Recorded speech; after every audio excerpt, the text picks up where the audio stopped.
Testing.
Oh, is it 25? 20? You need to see this lady because she's. I'm unreliable, so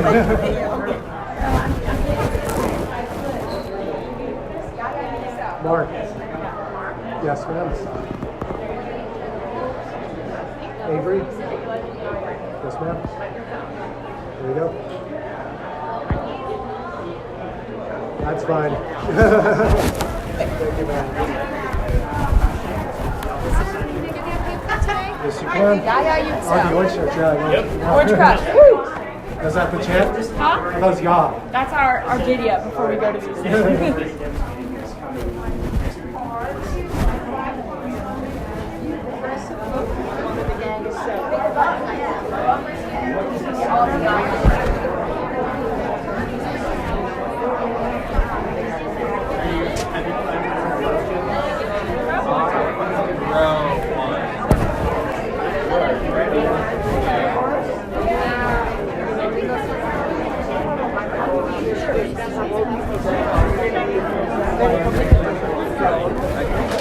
I was ready.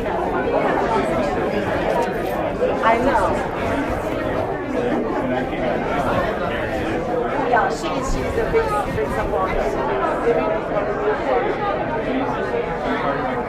And this is the red cast from those lately. We're having a party for him. Lots of orders. And Mara's house.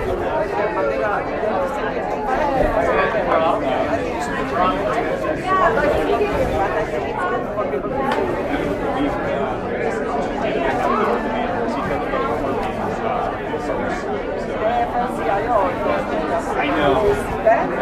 And AFL-CIO suggest AZ-02 race. Right. For me, it was great. Give me a great overview to the U.S. out of this race.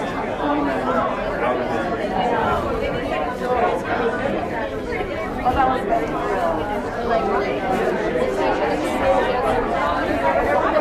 I know. I was going to introduce you to you. I know. Please don't.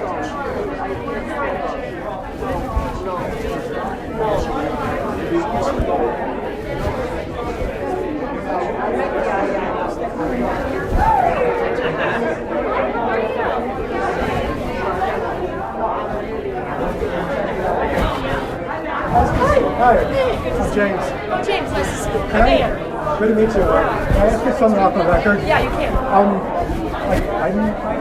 like taking account like collectability and whatnot, but there's also like other issues that I kind of like I'm having this kind of like crisis conscious as far as like electability versus going with like what I believe in. Like when you like if it came to the floor to like actually like impeach Trump with like Maxine Waters got that on there, like would you support that? If Maxine Waters got Tried to impeach Trump on the floor of the House? I would vote for an impeachment resolution, absolutely. And I think I probably will have a chance to do that. Really? Oh. Yeah. You think that's going to happen if we...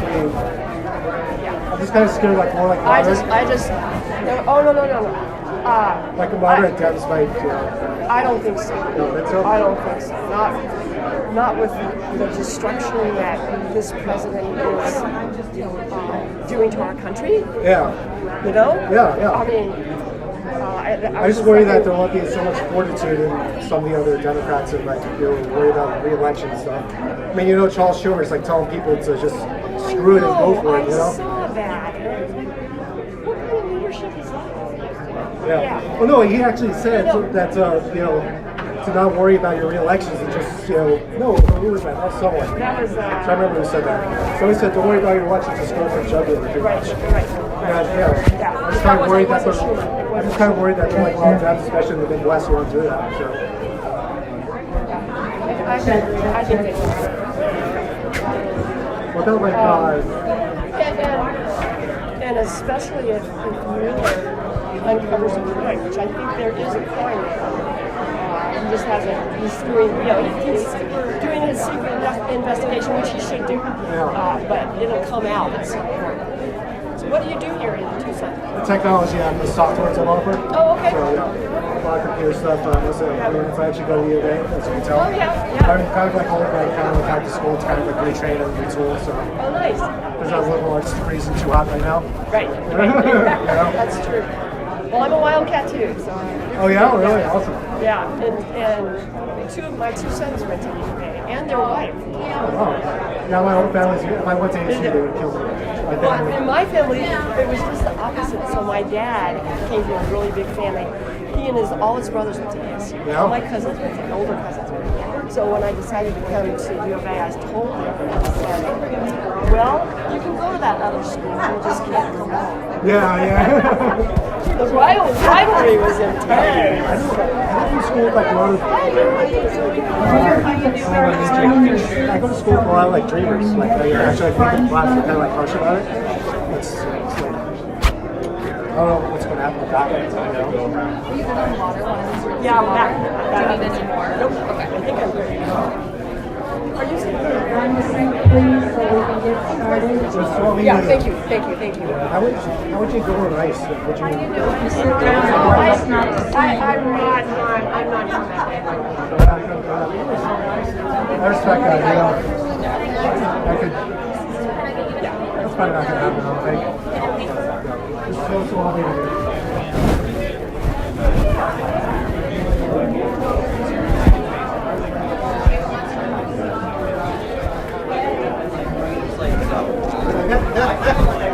Sorry. Oh, don't worry.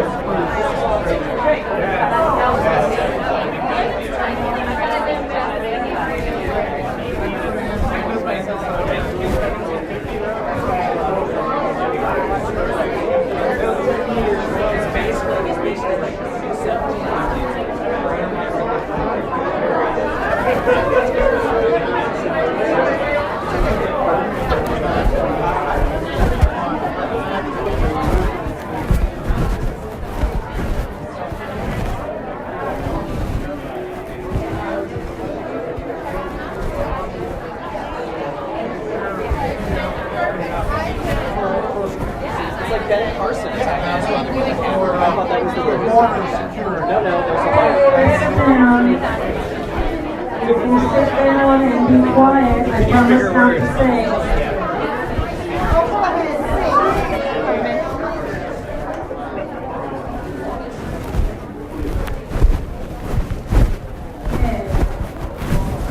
Quiet down a little bit. I should have brought my retired sergeant husband with me. Lieutenant. Oh, okay. Good. Why is it?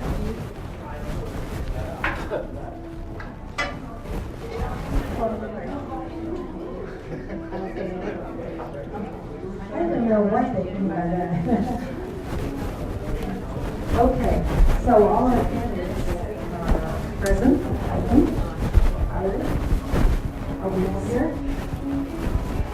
Okay. All right, good. So if you will all stand.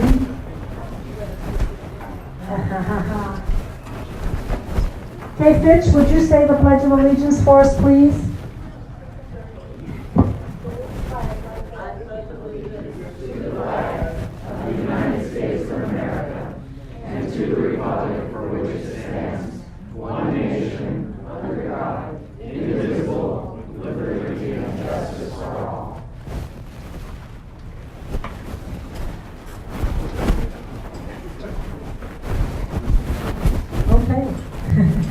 All right, this is going to be our format. We're going to keep this as informal as possible.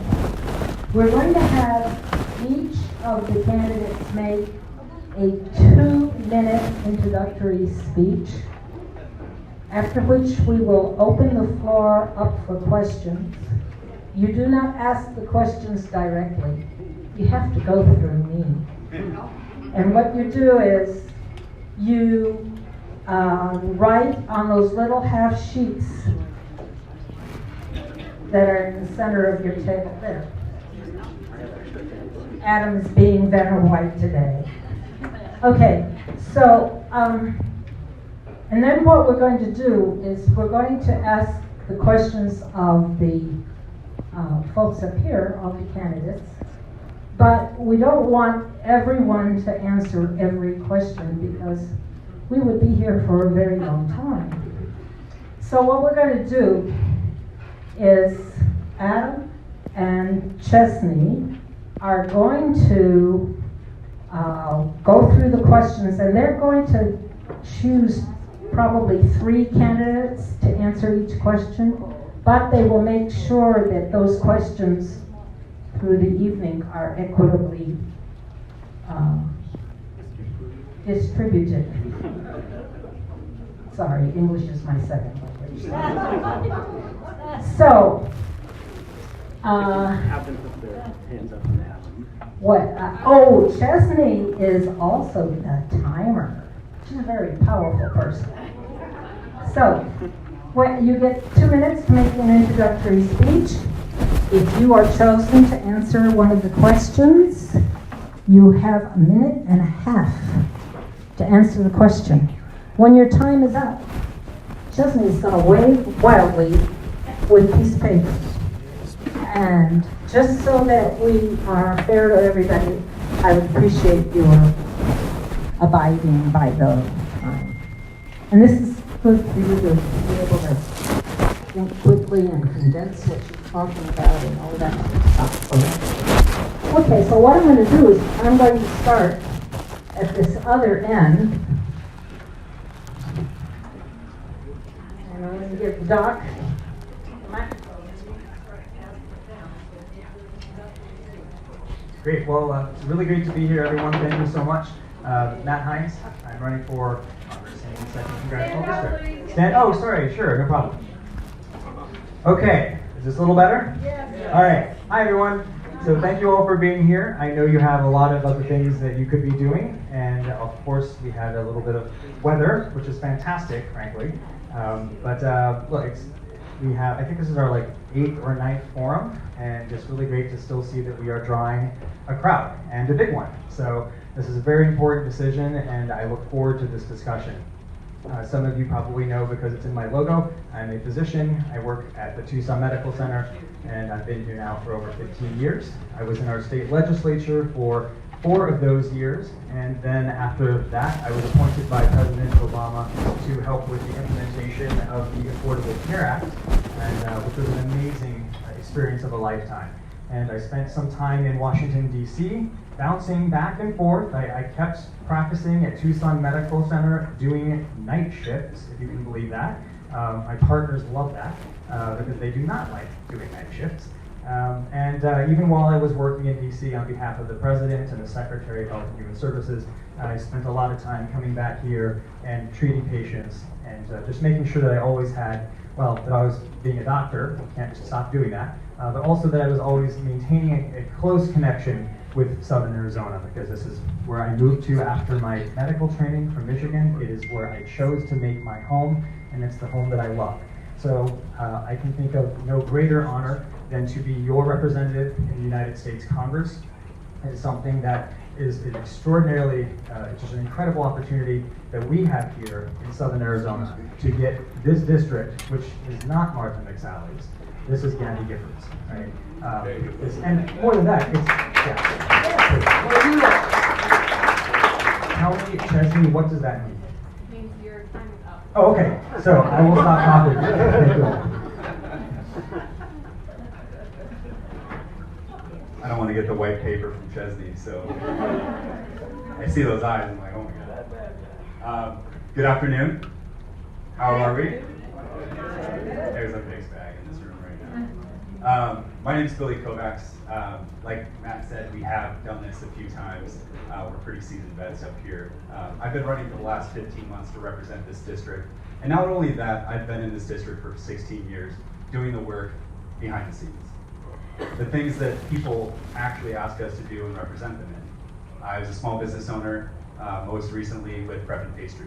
So it was a restaurant that I built with my partners, with a team, by hand. I was also the ambassador for U of A in science and technology, keeping and retaining young people. I know I look old. Young people in this district to increase our workforce development and also provide economic development in the way that I think that our state can get out of where we are now, and that is through education. The other thing that I do in this community is I work my butt off. I'm a part of 3 different organizations, the Arizona Technology Council, as I sit as one of the only Democrats on there, it's the nonpartisan council. Southern Arizona Leadership as well, so all the big developers and CEOs. I'm the loud, boisterous young person in the room. And then also I'm an ambassador for a global organization called One Young World. So I'm one of 9 national candidates throughout the globe that they're pushing. How they push, they don't push too hard because they're from England. But what we do is support each other in the things that we're trying to provide our countries with stability in our global economy pushing forward. And all of these issues come back to our local level. And last year, this election hit us, every single one of us.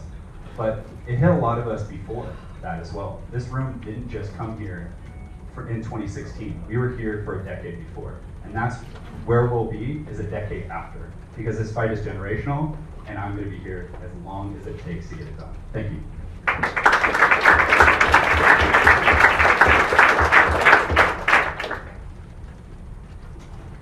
Good evening, everyone. We went from the youngest to the oldest candidate. My name is Barbara Sherry. Some of you have seen me before, and some of you, this is the first time you've ever seen me. I am a retired rancher from McNeil, Arizona, and I had pigs and cows, a lot of them. All organic ranch. We were the first in Arizona to use hydroponics to grow almost all of our feed for our animals, because it takes 5 gallons to grow a pound of that, as opposed to almost 50 to 60 gallons per the equal amount of hay. We were conservators of the land and conservators of the water. Where I come from, water, and of course in all of Arizona, is a very big issue. Prior to coming to the ranch, I came in 2010 when I met my partner. I am an openly gay candidate, and we met actually online. And I was a banker prior to that, and I've been 25 years in the banking industry and the security industry, and I had my own mortgage brokerage houses. And I say this because people say, well, Barbara, what do you know about, you have the patience for government, you know. And I like to tell them, if you've ever done a mortgage, and I've done $450 million of them, just myself, the minutia of that is unbelievable. The files are this thick. So I think I can handle the Congress of the United States. They don't work that hard anyway. And if you're a rancher, you work sun up, sun down. you know what that's like. I know what it's like to work 365 days of the year. The animals own you, you don't own them. So I want you to know that I have grit, determination, and feeling for the unserved and the vulnerable of this country. They need a voice again, and we are losing that voice every single day. I ask for your vote. Thank you all so very much.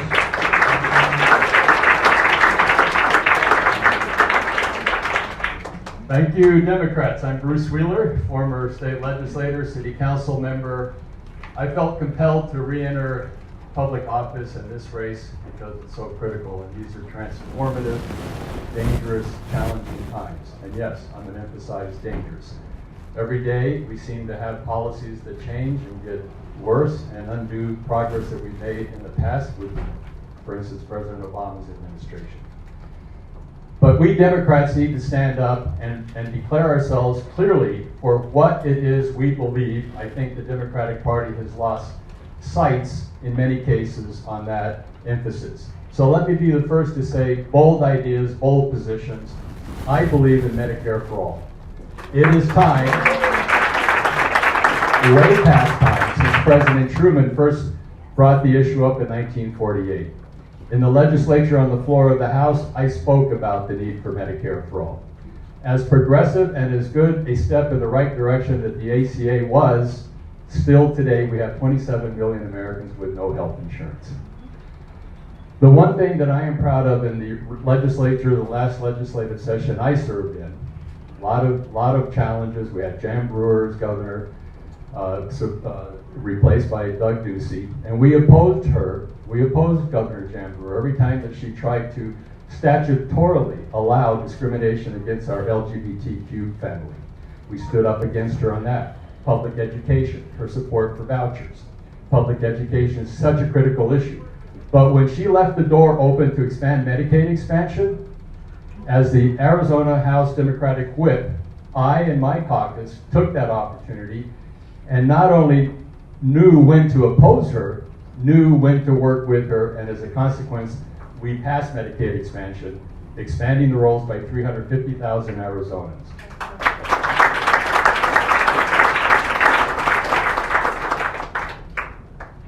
Hello everybody, I'm Mary Montiella, and of course I'm running for CD2.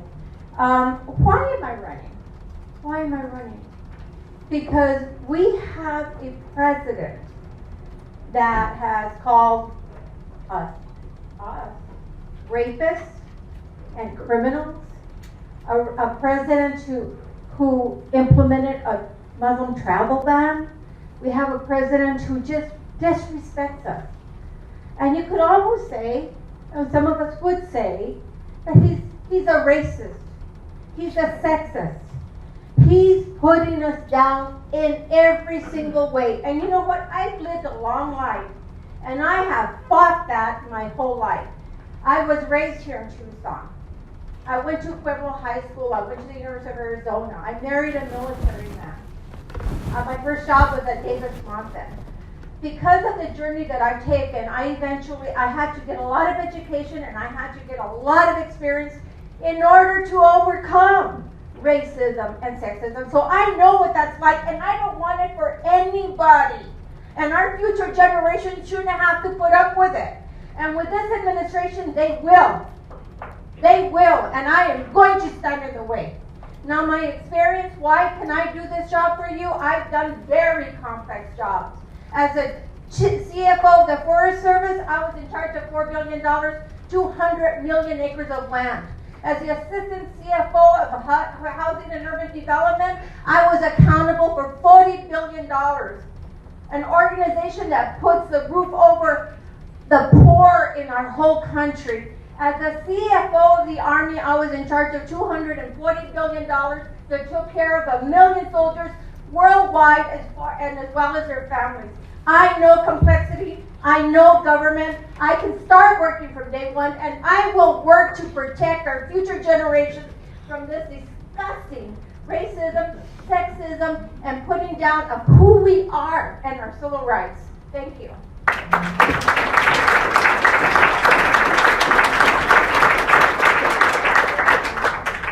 I'm Ann Kirkpatrick, and I'm running for Congress in Congressional District 2.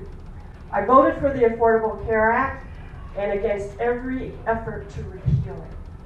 When Martha McSally voted for the deadly Republican health care bill last year that would have kicked 20+ million people off of health care, I just said I can't stand on the sidelines and watch this happen. I fought too hard for it. Now it's not perfect, and instead of repealing it over 60 times, the Democrats and Republicans should have been working together to make it better. And the one issue I continue to hear about from people is high prescription drug costs. And that is going to be the first thing that I'm going to tackle in terms of going back to Congress and making the Affordable Care Act better. But you know, everything we care about, all of our values and principles, are on the chopping block now. And it's a daily effort. You know, we may lose a woman's right to choose. We may see Roe v. Wade overturned. These were hypotheticals at one time, but now they're real. My husband and I share a place here with our 26-year-old son who works at Raytheon. And he came home the other night at family dinner. He said, you know, you really screwed up things for my generation. And our eyes opened wide, and he said, yeah, climate change. You're going to leave that problem for us to solve. The debt deficit is almost now 100% of GDP. It's my generation, he said, that's going to have to deal with that. Immigration. If you haven't gotten it fixed, it's going to be my generation that has to deal with that and has to protect DACA and make sure the dreamers have their rights restored. He just went down a long list. And I said, the best thing I can do, you're right, is run for Congress. So thank you very much.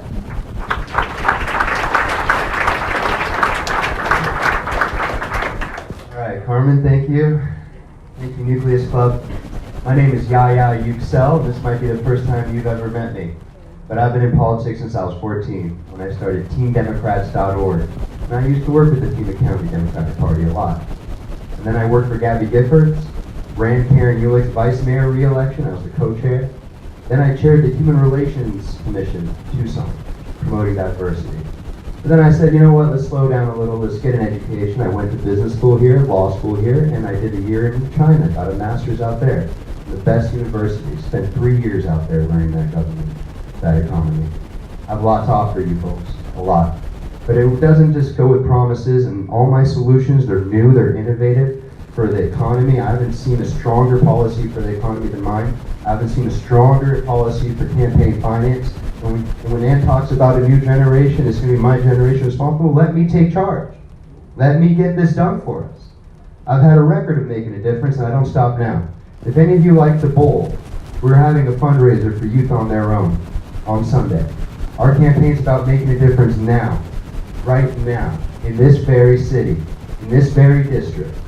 We are also setting up a Grand Mentors program for retirees to connect with young people, to give them that immeasurable experience, that value. We're connecting that. We already got that piloted. We're ready to go. We've fed the homeless. We've instructed people to donate to the Florence Project.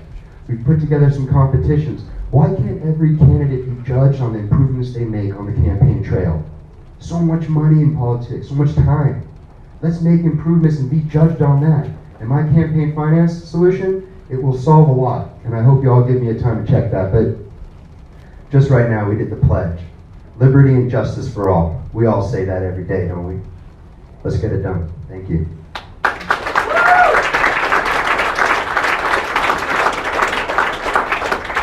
Okay, so before we start with the questions from the floor, I have in my hand 4 questions.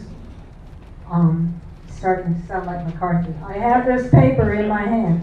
Okay, so I'm going to ask you to raise your hand if you agree with these statements. That you are pro-choice.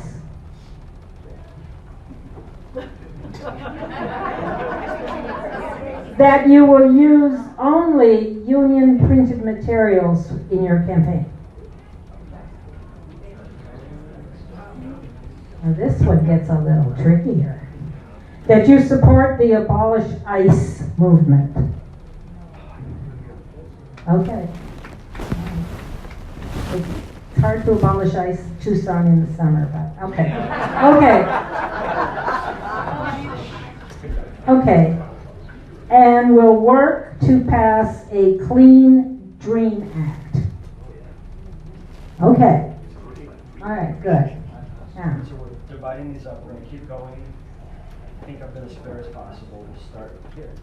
Okay. And then come back. And then go on back? Yep. Okay. So this question goes to Ann, Mary, and Bruce. So I'm gonna stand behind Ann. How do we keep families from getting separated at the border? Well, it's just tragic what's happening at the border. I know that all of our hearts are just full of concern for these young children who've been separated from their families. The answer is we've got to pass comprehensive immigration reform that protects dreamers, restores DACA, and allows people to come here legally. A couple of years ago, I introduced a bill that was brought to me by the Farm Bureau. Very practical, common sense bill. Basically said if you can show that you are in this country and you are employed, you become legal. And then you've got a couple of years to decide if you want a green card or you want citizenship. A very simple concept that would have made a big difference for a lot of people. And guess what? We couldn't pass it because the Republicans are in charge of Congress. So there's a path. There are good ideas. There are things we can do. And we've got to get it done. And I have to tell you, one of the reasons I ran for Congress in the first place was I was in the state legislature, frustrated with the patchwork bills that we were trying to pass to make a difference. And it has to be done at the federal level. Let's get it done.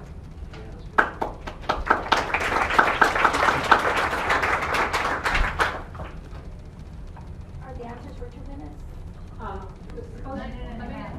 A minute, 90 seconds. Okay, 90 seconds. Well, the first thing is we have to abolish ICE.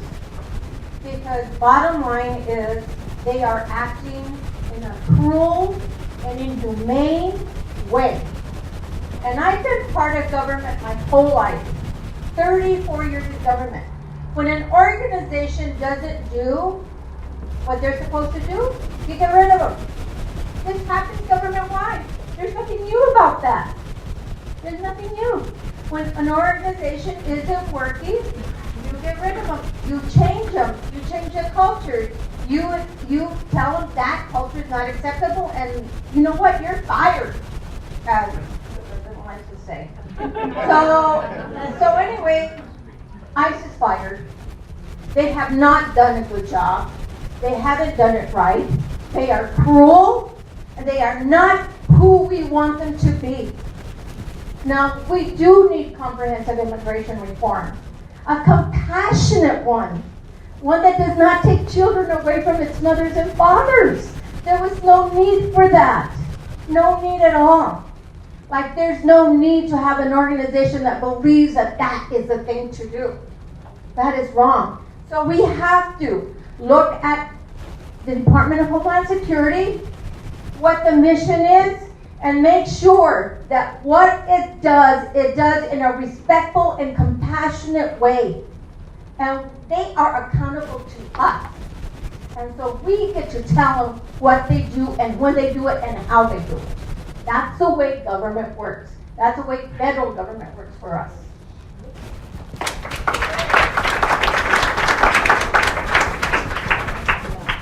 I was born in Venezuela and I came to this country when I was 18. I have cousins from Colombia who are trying to get into this country. I have cousins from Colombia who are in this country illegally. Thank God a lot of people don't know my mother's maiden name in this room. Before. We need to change, obviously, the policy. The way you change the policy, it's not easy. That means we have to replace the House of Representatives leadership this year. That means we need a new Senate in 2020. And that means we need a new president in 2020 also. I'm a proud Democrat, and that's why my comments and my introductory remarks were, we need a viable, strong, courageous party. We need a party that does not lose 1,000 legislative seats in 10 years.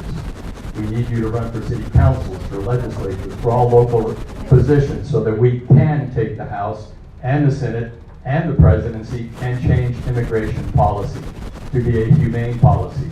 Not where we have a militarized border, but where we have a free economic enterprise zone, where we have the flow of ideas and people and commerce. That should be the ideal of this great nation. Not a repressive, inhumane policy that takes children from their parents' arms.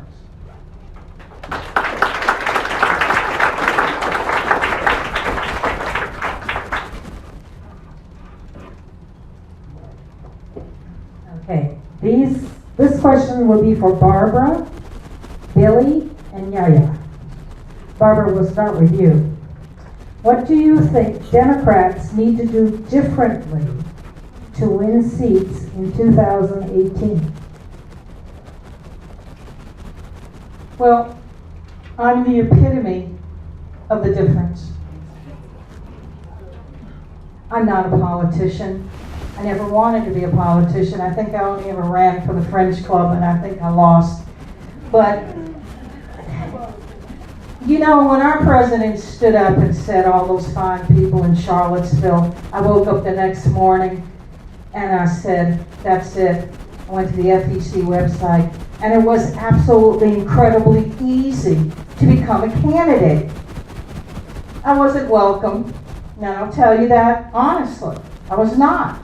I'm not part of the party structure. So what will it take for Democrats? President Obama is right about one thing. You better all stop moping, because moping's not going to bring it home, people. It's not going to bring it home. You need new, innovative thought processes. You need new people like myself. I'm not going there for any other reason. I have no deep-seated desire to be known. I don't even like having my picture taken. But one thing I have, and I will tell you this, I've got a heart and a soul that beats. And if you remember the Vietnam War, marches, Martin Luther King, you're looking at the lady whose feet did the walking. And that's how we change people, get different people with new ideas. Thank you all very much.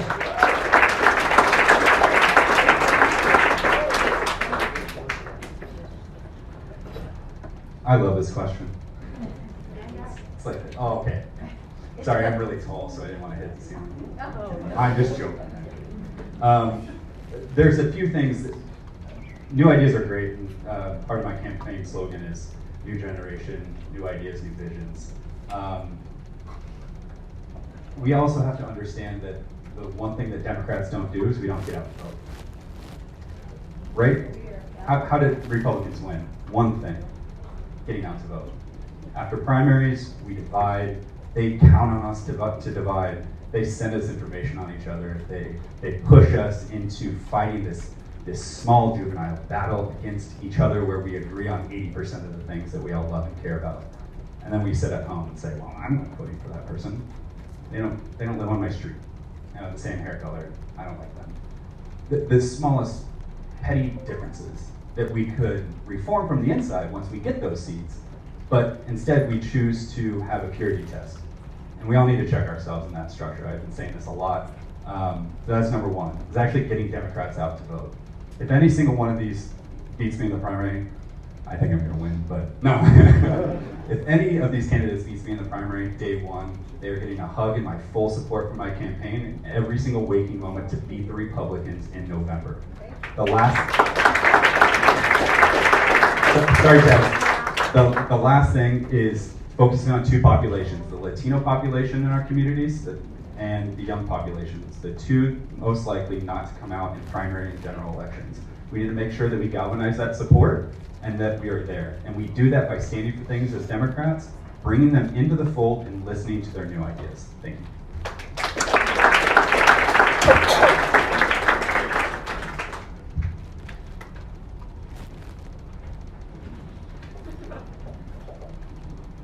We got to win this seat in November. We got to win it. There's nothing left to stand on. This is the last thing we can stand on. SCOTUS gone. Administration gone. We got to do it. And why are we doing it? Just remember why. My name has 3 Y's in it. Just remember why. We're doing it for the values that we always believed in. We're doing it to stop war. We're doing it to feed the people of this country. We're doing it for our children, for the kids. And what better way to get kids involved than start up Team Democrats? I got some young people over here. What better way to get them involved than to elect a young person? I'm only 28 years old. Let's elect some young people. There's a little bit of a generational inequality going on. And there's nothing wrong. But I'm just saying, if you're not going to give me a seat at the table, I'll bring a folding chair. All right?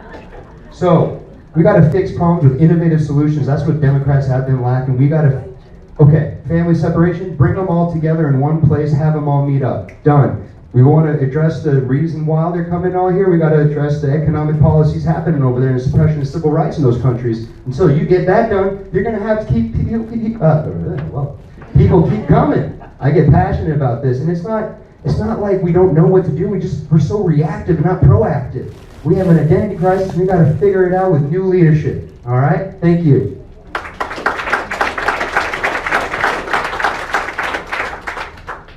This question is going to be for Matt, then Bruce, then Yaya.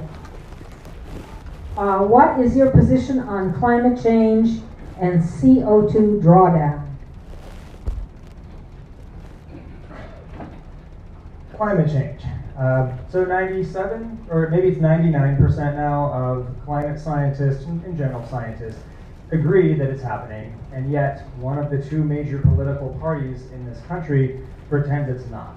And that is something that we cannot tolerate that, right? So we're not going to get any solutions on the environment, on global climate change, on the production of CO2, on any sort of effort to sequester and remove CO2 or produce less of it, unless and until we start electing more Democrats, obviously. But this is this is one of the biggest issues. And it's something that, as we're going door to door, talking to Democrats on their front porches, calling thousands of them on the phone, they talk about 3 issues. One is healthcare. One actually is guns, a lot about guns and gun safety. And the third one that seems to be bubbling to the surface is, what are we going to do about the weather changing? What are we going to do about the global climate change? What are we going to do about water here in Arizona? So this is actually a tremendously important issue, not just to talk about and develop a policy for, but it is something that is actually at the forefront of the minds of a lot of voters. And I'm very thankful for that, because if it was the 17th or 19th issue, it'd be very difficult for any of the elected officials to make any progress. So I'm going to work very hard to address the issue and make it one of my priorities.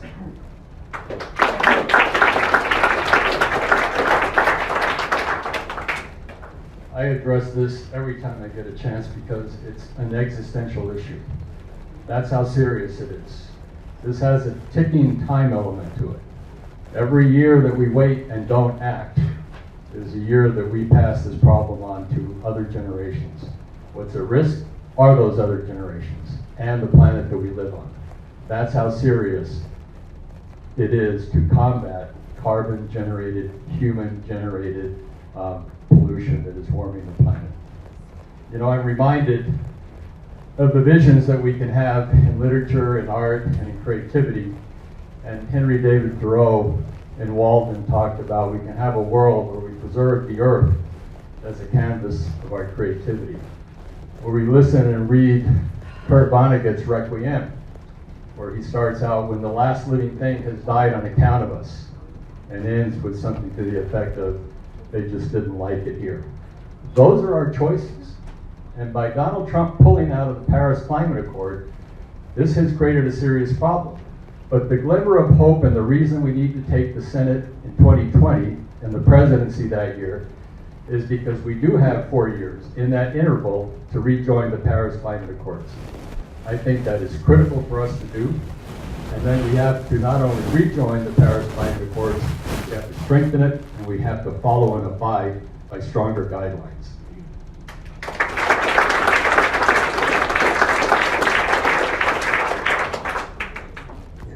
I'm happy we're all here caring about the environment. It just doesn't make sense that no one cares about it. Who wouldn't care about it?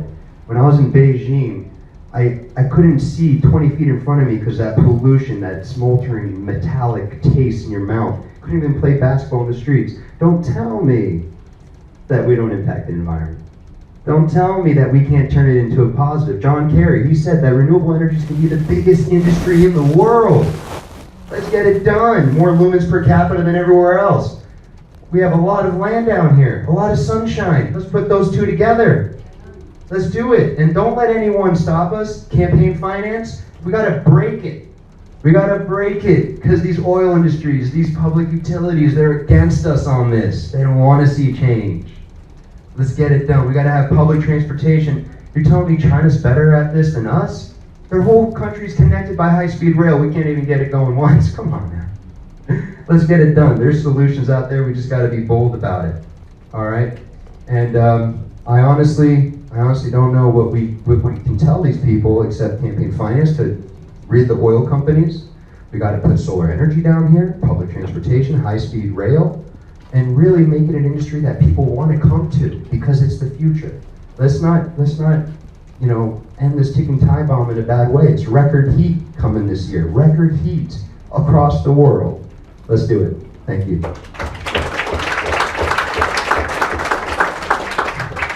This is a two-parter. It's for Ann, Mary, and Billy. Do you support single payer? And if you don't, what are your specific objections to it? I support universal health care. And by that I mean everyone should be able to buy into Medicare at any age. It's a system that works, it's a system people like, and there's a pay for because you're paying a premium for Medicare. It really solves some of the problems we have in counties that have only one insurance company in the marketplace, and this would give people another choice. Simple idea, easy to enact, and in fact, I tried to get that in the Affordable Care Act when we were debating the bill, but we can still have time to make that happen, and it really solves a lot of problems. I want to go back to my first answer on immigration and just add something to that answer. The answer is not building a wall. So we know that 30% of the economy here comes from Mexico, and a wall is a really bad idea. I will fight tooth and nail to prevent a wall being built at the Arizona border. Thank you.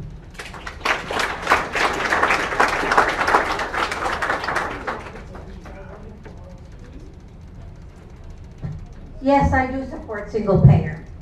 I don't know if you know, but I'm a certified public accountant. That's why I became a chief financial officer.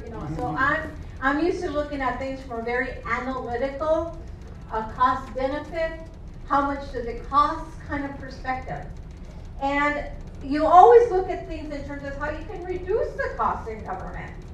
You've got to reduce the cost. So the way to reduce the cost of health care is single payer. The way you reduce the cost is by taking the profit motive out of it. For insurance companies, they have a profit motive. They're going to add overhead to providing health services.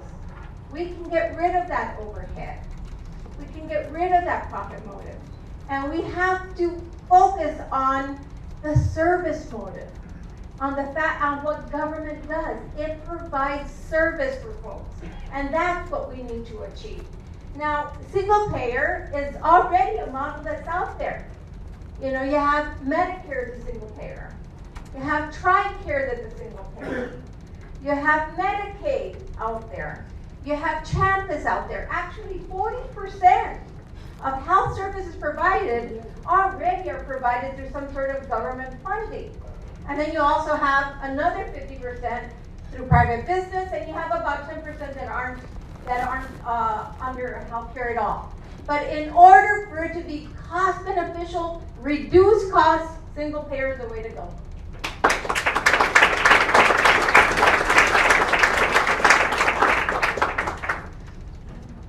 I agree with Mary. Single payer from day one of my campaign. God, stand up. Single payer is what I was running on from day one of this campaign. But let's be realistic about our healthcare industry. It's more than single payer that's going to get us out of our situation that we're in right now.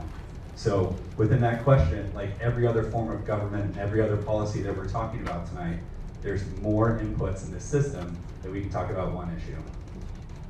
Medicare Part D as well is something that we need to make sure that we need to reform for our elderly and our aging populations.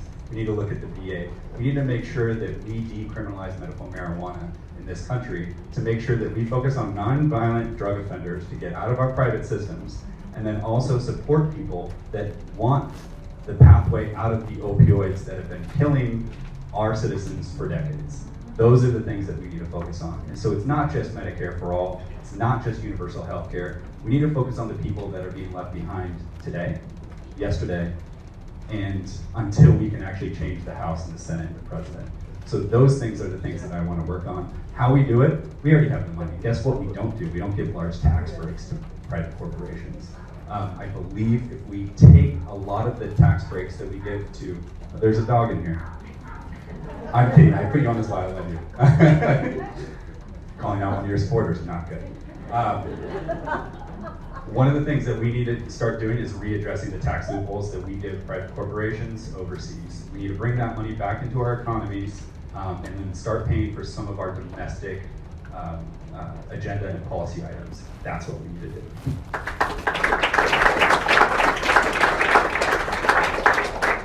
Okay, this question goes to Matt, then Ann, then Barbara. Can Citizens United be legislated away? If yes, how? If no, why not? So one of my least favorite cases, actually. Citizens United, actually Justice Kennedy did that, by the way, remember? So not a fan of that. Look, endless money in the political system, corporations as people, no, this is not what we should be doing. You've heard some of us talk about this here. And unfortunately, it's not going to be just as easy as tweaking some legislation. This was a 110-year precedent of the court that Justice Kennedy thought he could throw out because, I mean, no one would abuse it, right? And that was basically, I'm paraphrasing, but his opinion is remarkable. We've got to get these folks out in the community. Like, the courts, the 9 justices need to go, like, have coffee with people or something, because they don't truly understand, I don't know, the cost of milk, bread, anything about society, if Justice Kennedy, a few years ago, thought that no one could possibly think to abuse endless money in politics. So we've seen the result of that. It would need to go by, well, we need a case to get to the Supreme Court. The Supreme Court needs to be amenable to putting back that 110-year precedent before Justice Kennedy flushed it, basically. And I don't see a court right now that's very likely to do that. So the only other way to do it would be to ratify another amendment to the Constitution, which is a bit of a high bar, but something I'm absolutely willing to push for.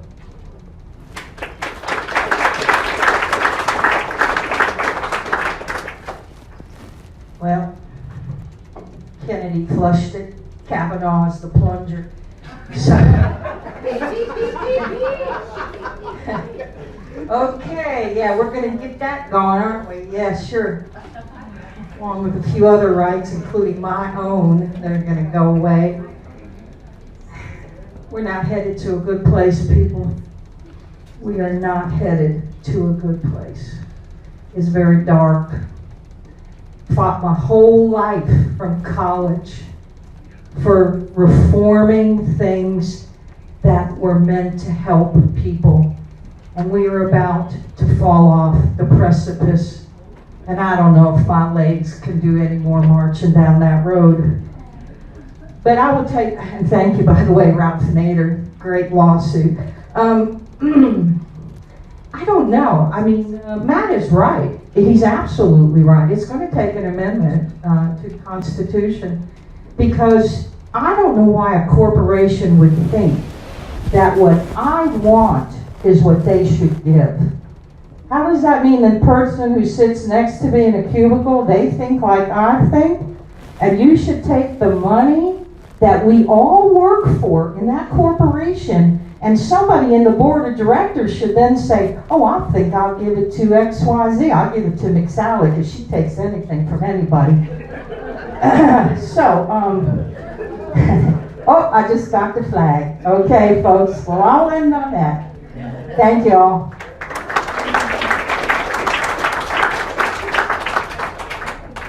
There are 3 pieces of legislation that would bring transparency and honesty to the current political system.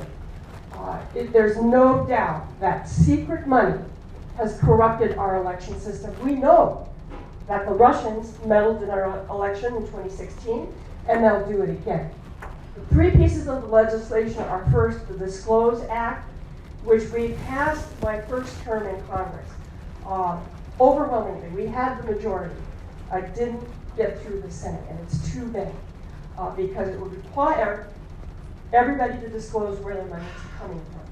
The second is the Koch Act, which is K-O-C-H, very similar, takes secret money out of politics and creates light of day and transparency.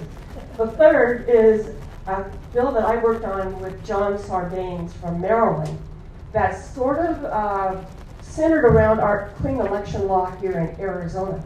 So it really brings sort of a clean election system to federal races. So they would be public finance, everybody would get the same amount of money. You would check a box on your income tax return and pay a small fee that would go into a pool that candidates could use in the election. So it can be done. There are good ideas out there. Let's get it done.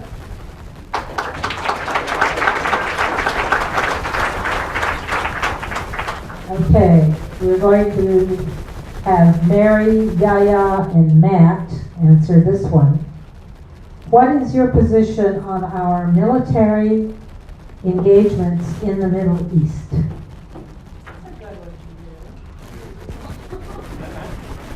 You guys just saw me at the Tinkerverde Dams. I was fired up when we just realized that we dropped over $250 million worth of bombs in Syria.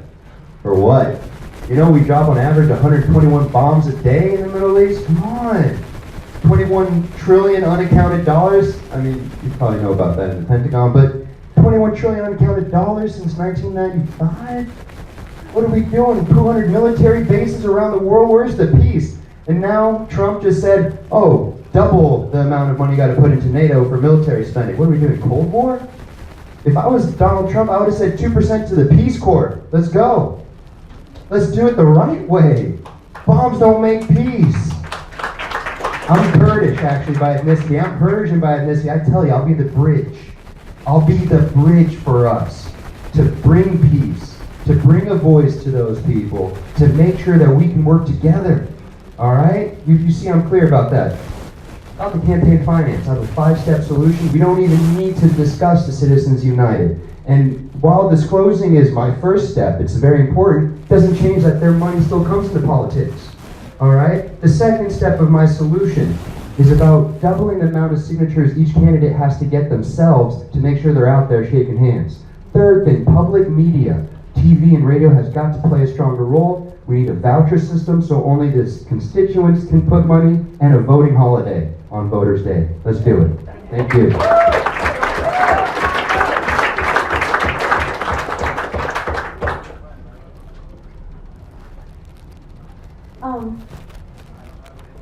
The military budget is growing.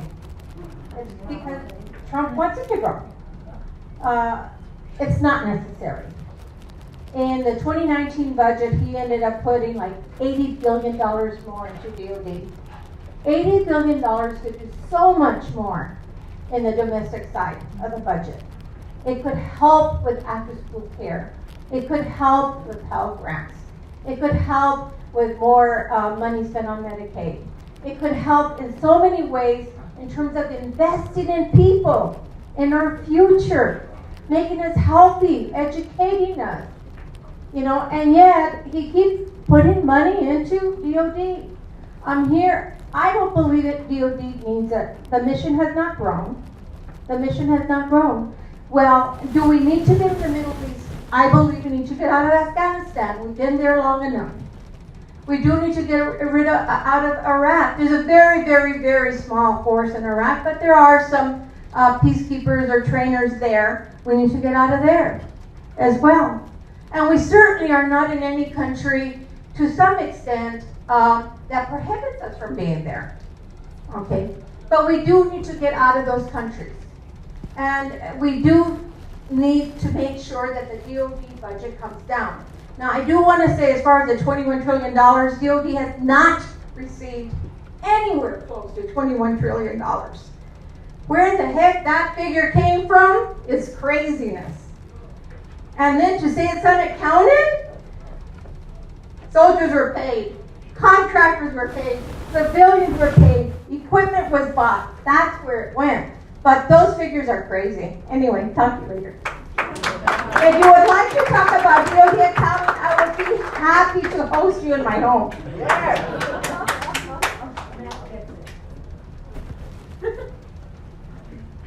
Thank you.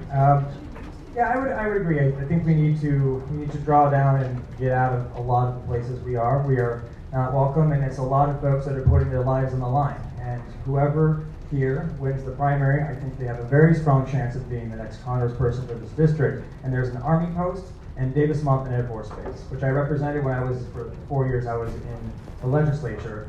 And calling on anyone to sacrifice themselves, their children, brothers, sisters, that is a very, very big deal. We have to take it seriously, and there has to be a really important reason, a national interest behind that.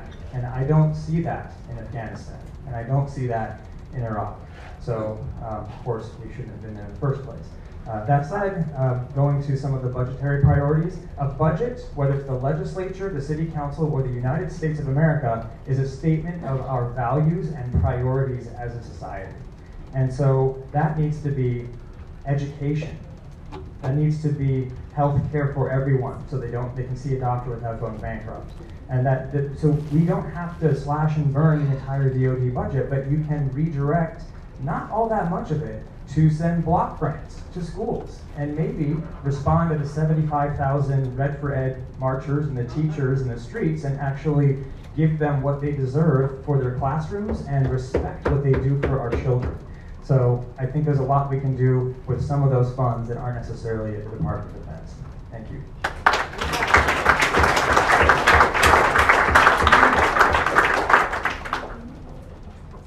Okay? All right. I was asleep at the switch. Okay, this is Bruce, Barbara, and Billy, the 3 Bs. What is your position on K-12 education in Arizona, and what could you do in Congress about that? The reason that I came back in 2010 to run for the legislature was precisely because of the condition and the threat to our public school system. You know, when we started first hearing in 08, 09, well, the Republicans are out to destroy public education. I have to be honest with you, I, like many other people, thought, how could that be possible? They can't possibly believe in doing that. They have kids too. Well, and they love their kids as much as we do. But I became convinced, obviously, that that's their plan. I spoke before the TOSD board the other night, Tuesday night, and I mentioned the Koch brothers plan to bring in their courses and their textbooks there.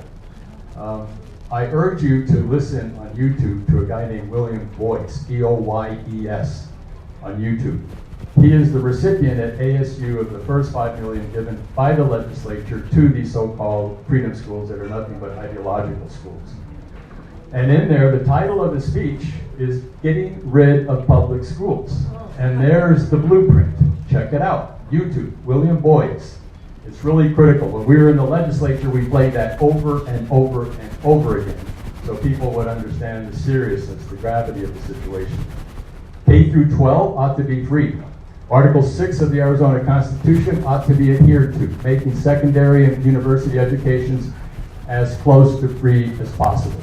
And the last thing I'll say, the legislature cut 100% of junior college funding, JTED, and all these other cuts that are unforgivable and need to be reversed. And the federal government can start by challenging Betsy DeVos and Donald Trump in trying to universalize the voucher system, which is horrible and contributes to the destruction of public education.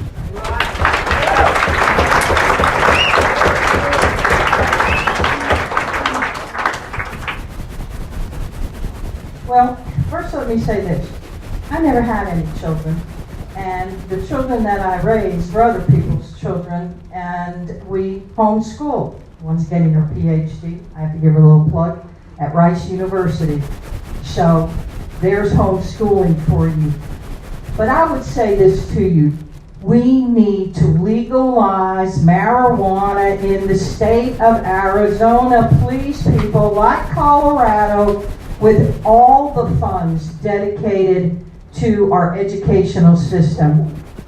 I believe in medical marijuana. I actually held many stock portfolio positions in it.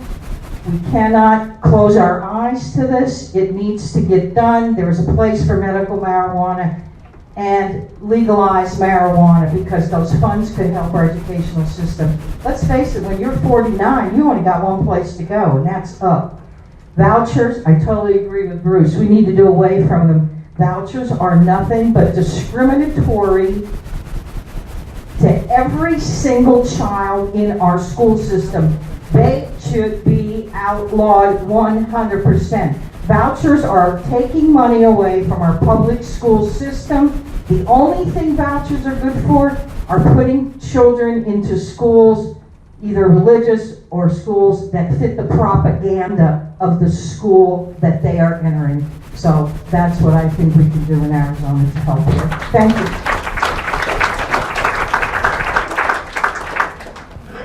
Get the hang of it, remember to stand up. Few things. So we're all running for a federal race. The things to affect K-12 system in Arizona. I'm the 2016 Flynn Brown Fellow. If no one is familiar with that in this room, it is the Arizona Center of Civic Leadership. They take 36 people, Democrat, Republican, Independent, put them in the same room, talk about actual policy, and then they bring policy leaders in here. Number one thing, we have to elect a pro-education governor. I think that governor is David Garcia. Number two, State Superintendent of Public Instruction. These are the most important races statewide besides the Corporation the Corporation Commission. Those are the things. Those are the two mechanisms that we need to focus on. We can actually tie recidivism rates in our prison systems to low-funding school systems in our state. That's a problem. That's a huge problem. So if we increase, and by the way, another one of the things that we can't do is pull money out of our state land grant institutions, our rainy day funds, and defund, like Bruce says, defund our community colleges. The two that were defunded 6 months, and my program was cut at U of A. Doug Ducey cut my program, partly because I don't think I could, I wouldn't shake his hand in his office. But one of the things that we have to do is make sure that those two, the Maricopa system and the Pima Community College system, is refunded to that $100 million mark in this community. Most of those students stay in here. They're our largest economic driver. The other one, sorry, federally, is Title I, Title II funds and support system programs that are being eroded in the tune of $580 billion in our federal government. Betsy DeVos is on the top of this. It's one of her priorities, and they're also going against disabled students. We need to stop that attack on our public systems, statewide, locally, and federally.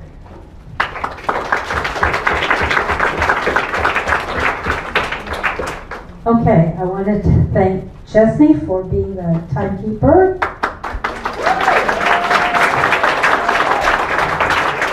And Adam Reagan for keeping track of the questions. And just in case you were wondering how equitably these were distributed, each person got to answer 3 questions. So there you go. I want to thank all these wonderful people. We have an embarrassment of riches here. So it's a good thing I don't have to tell you who to vote for, because you're going to have to make up your mind on that one. I want to thank you very much for sitting through this. I think they're getting this room ready for a hot yoga session, but They told us this was the best they could do. So, okay. Now, on August 16th, which is slightly different from what we would normally have, that will be the third Thursday in August. We are scheduled to have Congressman Raul Grijalva. So I hope this room will be just as full as it is tonight. You were all great, and you're all fanning yourselves and saying, Carmen, please be quiet. So good night, everybody.